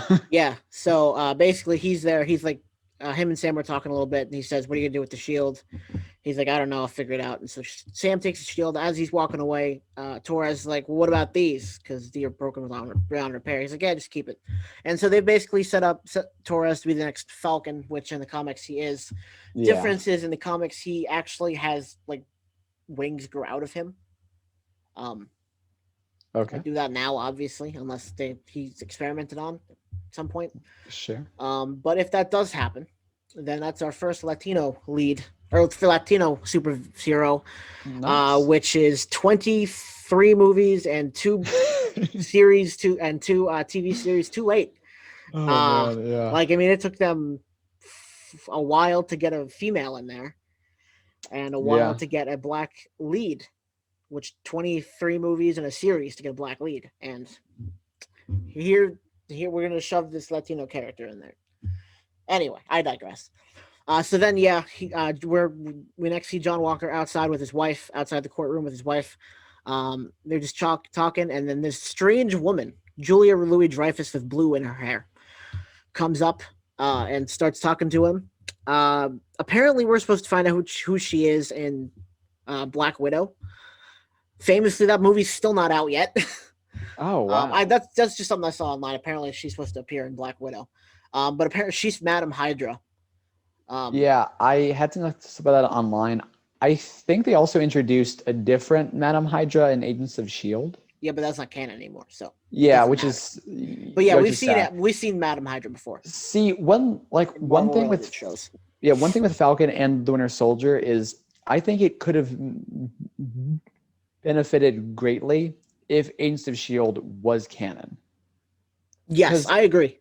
I feel like they could have had like the reoccurring characters in Agents of Shield come back for this series. Like obviously it not being canon and the direction it ended up going, that would not have worked. Right. But if Agents of Shield had if there was not that movie and TV split, Agents of Shield had stayed in sync with the movies, that Falcon and Winter Soldier would be so much better because you could just have established characters that you're using as supporting characters for this series. Right, I agree. Yeah, I think you probably could go as far as saying, same thing with the Netflix series. You could have brought Jessica Jones in with this because she is a detective, isn't she? Yeah. You could have brought her in here or WandaVision, I think. Private Eye, but yeah. Private Eye, yeah. Sorry. That maybe would have made a little bit more sense in WandaVision, but yeah, it's especially since she's New York. Cool to see. Yeah, it kind of feels weird that in Falcon and Winter Soldier they're just having to introduce and cram in so many characters for just such short scenes. And again, I think she's supposed to be in a movie we should have seen already. Yeah, which is, but it is what it is at this point. Right.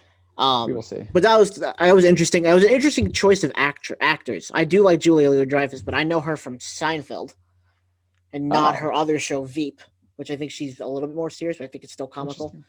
So I don't know. That was an interesting character choice. So she basically sits down and says, a lot of people are saying she's gonna act kind of like the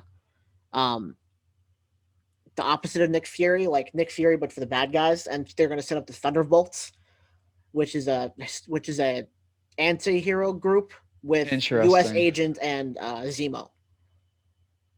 Oh, a little, that'd be interesting. Why would Zemo and U.S. Agent ever work together at all? I don't know if they do in the comics, but I know Zemo is part of the Thunderbolts in the comics, and I think so is Thunderbolt Ross, which we'll get back to him as well in the fan theories later.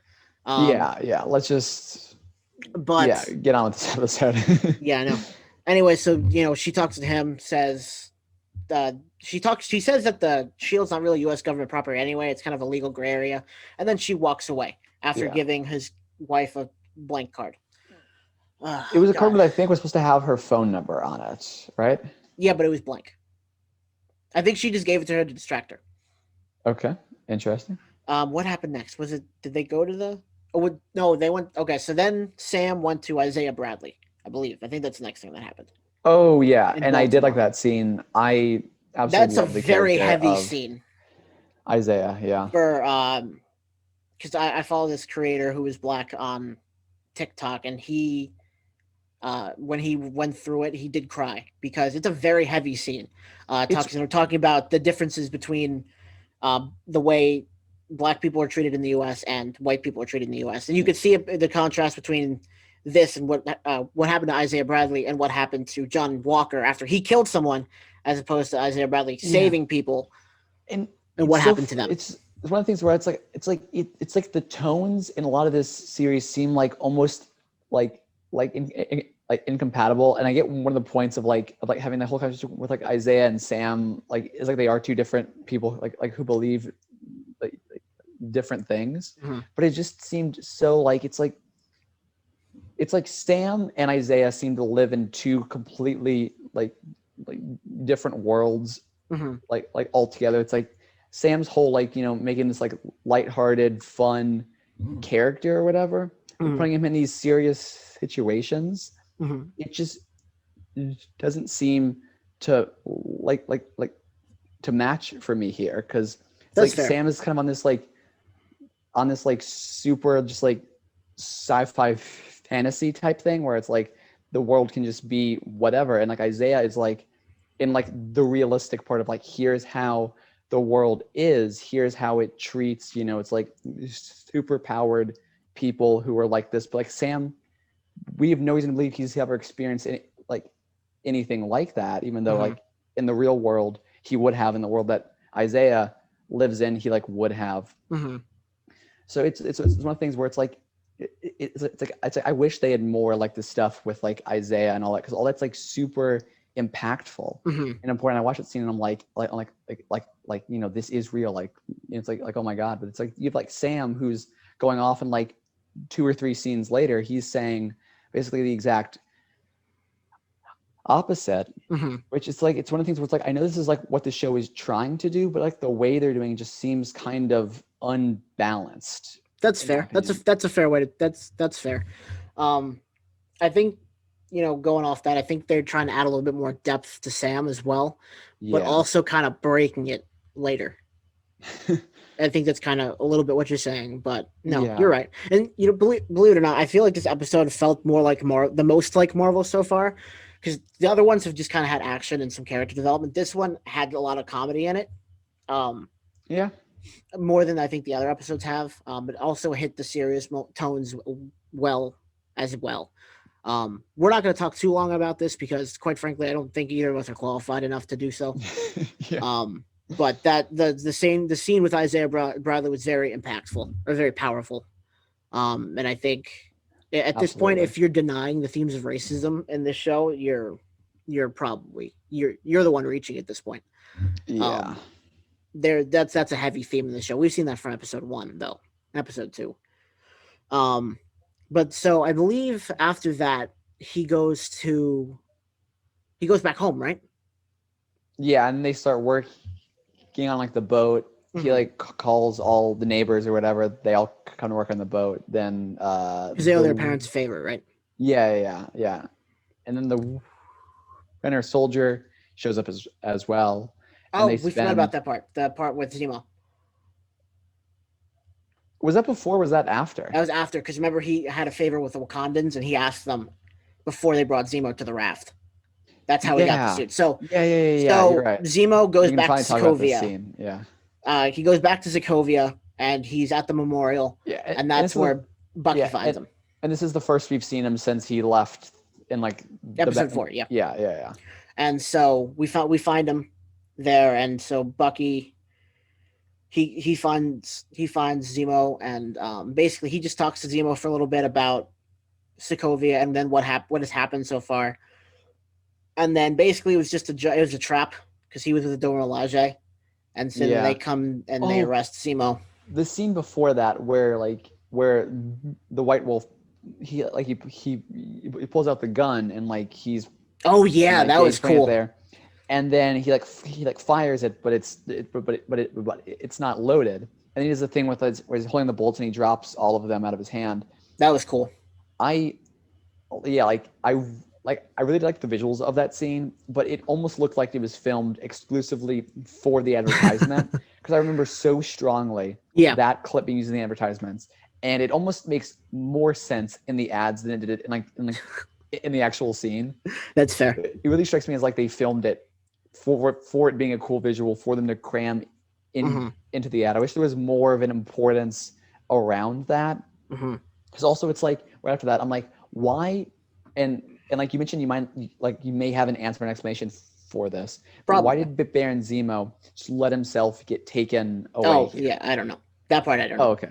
It's like he could have just gone into hiding. I think maybe because he was done. He did what he had to do. He took out the super soldiers here. But he's also not done because that's also true. Because Carly and 8 super soldiers are still out there. That's also true. Okay, you're right. I don't know. I don't have an answer for that. But Zemo was saying that in order to take out Carly, that they're gonna have to kill her. Like they can't take her in the easy way because she's not gonna come that way. Yeah. Which also she disappeared in episode 4, and we haven't seen her since. I've not gotten that vibe from Carly at all this entire time. That like she's so unhinged that the only way to stop her would be to kill her. I haven't gotten that vibe. Not even at the end of the episode of episode 5. No, like actually, what happened at the end of episode 5 with? We'll get there. Okay. So anyway, so he's basically just like, you got to kill her. She's not going to stop. She's going to keep getting worse and worse, and you're not going to be able to contain it. And then that's when he pulls out the gun and he says, "I know what I got to do." And then that whole symbolism thing, and then the Dora Milaje come in. Yeah. They arrest Zemo. He just kind of goes. He's like, okay. They say they're taking him to the raft, which I wouldn't expect them to do. One, because it's like, who's gone to the raft so far? It's like, why the raft? And also, it's like, why wouldn't you just take him to a Wakandan prison? Wouldn't that be more secure? Why haven't? Who's gone to the raft? Like, other than a couple superheroes in Civil War. There was like one super villain they they mentioned going to the raft. I don't remember who right now though. And also when did they build the raft? And they built the. I don't actually know when they built the raft. It's just like the space station in the sky. They also, at the end of Jessica Jones season 3, which is also the end of Jessica Jones, there was a supervillain that Jessica Jones fought that went to the raft. They specifically mentioned that like they were taking them to the raft, which is kind of funny that we've gotten more mention of the raft almost in a series that's not a part of the MCU. I think they mentioned it in Daredevil too. Oh yeah, was either Bullseye or Kingpin. I don't remember. Huh? I don't recall that. Or did Bullseye die? He didn't. God, that was a good show. I need to rewatch that. Yeah. I need to get Netflix for a month again and just rewatch it. That's such a good show. Yeah. Daredevil was really good. But yeah, it's so funny that they've really talked more about the raft, and it makes more sense in those shows than it does. Because why would you take Baron Zemo to the raft again? He's not super powered. Right. He doesn't have any special skills. He's just like this rich dude who like is kind of smart, but not like super smart. Just like, a regular genius or whatever. He's a good manipulator. Yeah. So like, why does he need to go to the raft? If the Wakandans want to do anything, it's like, well, why wouldn't the Wakandans take him to Wakanda? Wakanda? Well, that's probably why. Because you know how the Wakandans are. They shut everyone out. But like, why would they bring in the Wakanda? Like they have it now because that's right. You're right. In the last Black Panther movie, they opened everything up. So it's just that I feel like they didn't match anything at all. I feel like they just really wanted to get they just don't want to the raft for some reason. I think because of the Thunderbolts. Yeah. It probably is. Thunderbolt Ross is still alive, he's still around. It just seems so odd, because especially with like what he said to the other person about like, oh, how like we always escape or whatever. People like us always, but like it's like you literally just let yourself be taken back. You didn't put up any kind of fight at all. You went out in the open, waited for someone to come and find you, and then just cooperatively went to prison again. So then we get to the boat, or he's back home. Then Bucky asks the Wakandans for a favor. Then it cuts back to then Falcon. We cut back to be him. He's at home. Yeah. And she's like, I got to sell this, or she couldn't sell the boat because it was in bad condition or whatever. Yeah. And so he's like, well, we're not going to sell the boat. And she's like, what? Yeah. And then montage fixed the, he calls people and says, hey, I need a favor. Or you owe my parents a favor. Can you help us? And then everyone comes, and then they do a montage fixing the boat. And Bucky shows up, lifts something heavy. Montage. Yeah. And then they're fixing the boat in order to sell the boat, but then at the very end, he's like, we're not going to sell the boat. Right. So yeah. They just fixed the boat. It's nice and good now. Does anything else really major happen after that? I mean, like, he's training.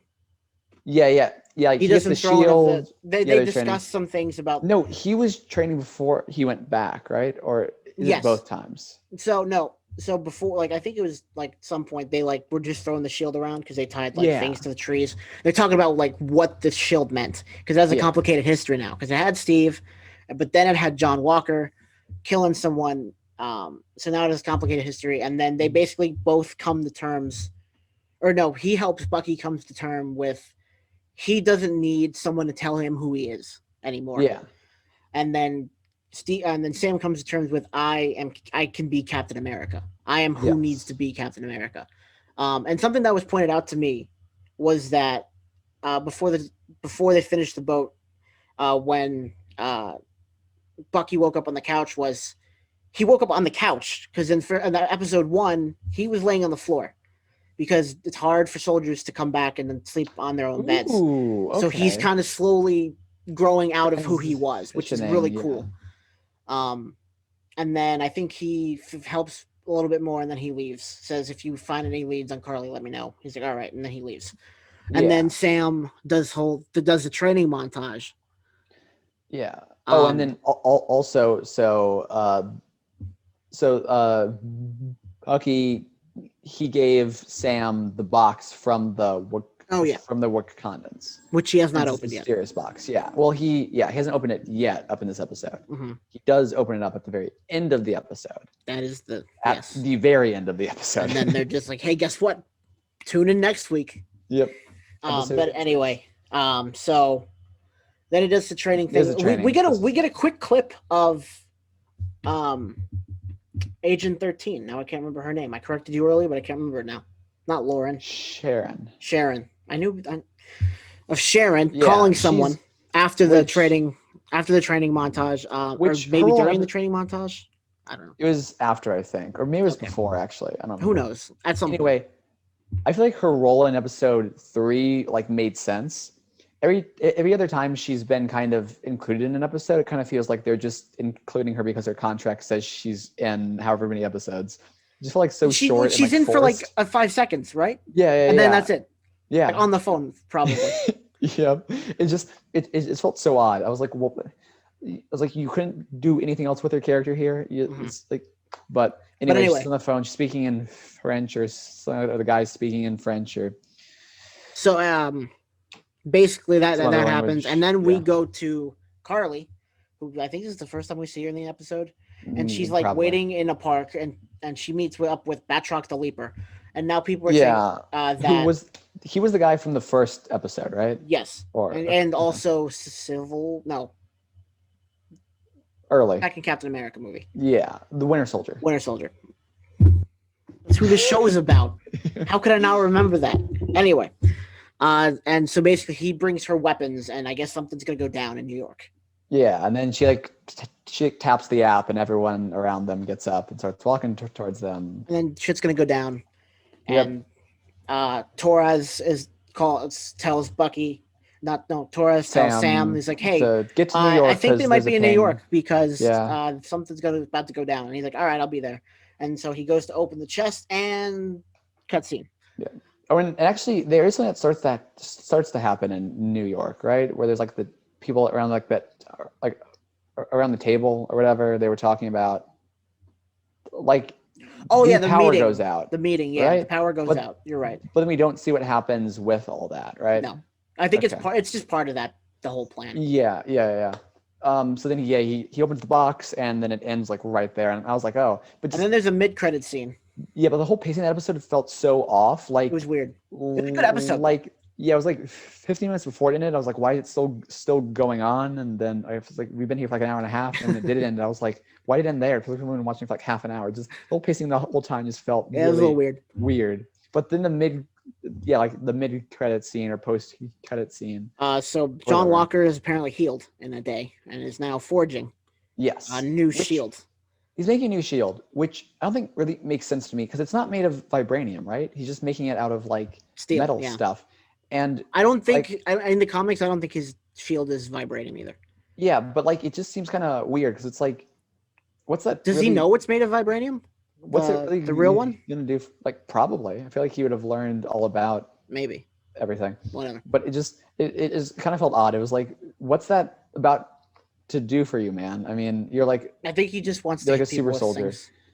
Yeah, no, that's fair. He wants his own shield because he's Captain America, as he said. Yep. But good episode. It was just weird. Yeah, you're right. Because like at points I was like, it's only been like 10 minutes. At other points, it's like, all right, it's been an hour and a half. I'm ready to finish this movie. Yeah, it's. I wish they would have like condensed. Like this feels like it could have been like a really good movie. Make it like even if it's like 2.5 hours or 3 hours long, like just in the movie theaters, I feel like it would have been great. But this weird pacing because I'm still like, I don't really know how I feel about any of these characters. So I don't know like what's going to happen at the very end here. Just it being spread out so much. Yeah, they could have definitely gutted most of this show and had a movie. Yeah, but I guess we'll see what happens next week with episode 6. Yeah. Are there any other thoughts you have with episode 5? I think I wrote down a couple. Episode was the best. Episode 5 was the best. Cool. No, never mind. I did not write down much more. Yeah, I'm excited to see the final showdown. I don't like the Flag Smashers at all. I think they were almost not useless, but they are just not. They kind of weren't worth it. I think if they had just made if they had made Carly the Flag Smasher and she had maybe a couple followers, I think that would have been fine. But it seems so group, kind of seems like pointless. Obviously, they're a popular group because they have tons of of followers who all want what they want, and like Sam talked to her and agreed that what they want is like good. So it's like, what's it supposed to be? What's this? It just feels like I wish they made it focus more on the conflict between Sam Wilson and John Walker. Yeah. If they did more of that, it would have been a much better series. Mm-hmm. I agree. The Flag Smashers just yeah. I mean, like you kind of hit the nail on the head there. It just feels kind of like unnecessary. Like if this last showdown could have been just between John Walker, Falcon, and the Winter Soldier, that would have been awesome. Yeah. I still think it'll be really cool because it adds a little bit more people, I guess. Yeah. I don't like the Flag Smashers. That's especially with how ambiguous they are. It's like, are they good guys? Are they bad guys? What are they? Exactly. Just they make Carly it clear. Progressively keeps getting worse, which her friends don't like. Yeah. The other Flag Smashers, but they go along with it. So I don't know. Maybe they'll make it. Maybe they'll make it up in the last episode. Who knows? Which is a lot of pressure on this last episode. I know it was kind of this is going to be a long episode. it was kind of the same with like WandaVision when we got there too, because there's a lot of arcs for them to wrap up as well. Mm-hmm. But this just feels like more because you can't have like easy like magic stuff. You have to actually do more things. A big topic of conversation has been who the power broker is. A lot of people think it's Sharon Carter. I'm in that characters. Yeah, you're right. I'm in that camp. There, I'm in that camp who think it's Sharon Carter. I don't think they should introduce anyone else. Yeah, I kind of like that's the only option of what it can be. Mm-hmm. Other people think it's Thunderbolt Ross, or like she's working for the CIA still. Yeah, which I mean, she might be. This is, it's all just a lot. I just I wish they just or even with the Falcon and the Winter Soldier, if they kept all the episodes the same, just release them all at once. I feel like this would have been a good one. This could have been a good one. For that. Yeah, I agree. For like WandaVision, you should not have released WandaVision all at once. You should that that worked. Mm-hmm. But for this show, it's like Yeah, it's because I've been going back with my mom watching WandaVision because she just wanted to watch because she likes old shows. Oh, sweet. It's not good to binge watch. Yeah. It's weird. Like I feel like we watched I think the first 3 episodes back to back to back. I was like, this isn't as good when binge watching it. Yeah, it's like It's better if you wait between episodes. This one, Mhm. I think I'm gonna go back and binge watch it and then see what if my opinion changes on it. All right. Well, cool. Um, so so far I like the show. I think it's and I think and a lot of people are doing this already. They're comparing it to WandaVision. I think it's unfair. They're completely different shows. Yeah, no, this should not be compared to like to WandaVision in Um, any way. I liked the experience of WandaVision more Yeah. than watching this. Oh yeah. Especially since people keep breaking down the same thing over and over and over and over and over again, kind of getting sick of it. Um, but it's still a good show, and but like we both said, I think it could have been a movie. Yeah. Oh yeah. This Just could as have easily. very easily even movie. It's like they're having to do more work. It feels like they're turning a movie into a show. Yeah, That's what it feels like. I wonder if like they had this all like planned out, and then Disney Plus became a thing, and then Disney Plus came in and hey, we need some shows, and they're like Falcon the Winter Soldier. That is an interesting thought there. I don't know because this is one of like the earlier ones where it's like unproven. I feel like they would have stuck to it being like That's true, maybe a movie, but like, I mean, who knows? We'll see how. I think I don't think we can really justify this one and like really feel out how it should have gone until we see the other ones that are like Hawkeye. I think Loki will be more like WandaVision in the sort of magic and extra dimensions. I think Hawkeye will probably be the closest thing to this one because of the way it'll deal with if I remember correctly, apparently they're going to go with the arc in the comics where Hawkeye goes deaf, where he goes deaf. He's deaf in the comics. Oh, cool. For instance, in certain runs. Cool. Oh, yeah. So I think they're going to experiment with that, which is more representation, which is cool. Yeah. But so they'll be dealing with similar situations. It'll be more action packed. In the way that Falcon the Winter Soldier is. So I don't think we'll be able to fairly compare this to anything else Marvel does until that drops. Yeah. I think. Yeah, we'll just have to wait, see how all of this goes. Yeah. Overall, do you like it so far? Yeah. Like I still don't like the early episodes, but now that we have some more established stuff, I mean, like I definitely am looking forward to episode 6, seeing how it all wraps up here. I won't be able to give my final opinion on whether I like it or not until episode 6. But I mean, yeah. Do you think right now?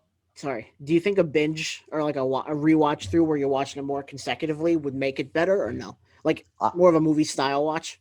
I honestly don't know if I'm ever going to really to rewatch the series. So so far, like the last couple of episodes have been an enjoyable experience, but I don't know if it's been so enjoyable that I'm going to like rewatch it. Yeah, I mean, maybe after some time.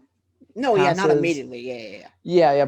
But like even after that, it's like I still think I would rather watch like a movie in this style than the series itself. That's fair. It just feels very like action like heavy, but also like slow paced, and that's a weird balance to have. For it to be like an action focused series that's slow paced. Yeah, I agree. I'm very excited to see how it turns out. Yeah, I'm very excited for episode 6 now, just to see how it closes out everything. Yeah, and I wonder it's got to be long, right? It's gonna be a long episode. Oh yeah, and I hope most of it focuses on the battle and not leading up to the battle. Yeah, because then it'll be very movie-like. Yeah, I'm excited to see his new costume. Because I know what the one in the comic looks like. It's pretty cool, but maybe they'll do something different. Because obviously they're experimenting with costumes. Because Wanda got a new costume. I believe Thor's is a little different now. I'm really hoping that they do it well, because they did Wanda's extremely well. I agree. Yeah, Wanda's awesome.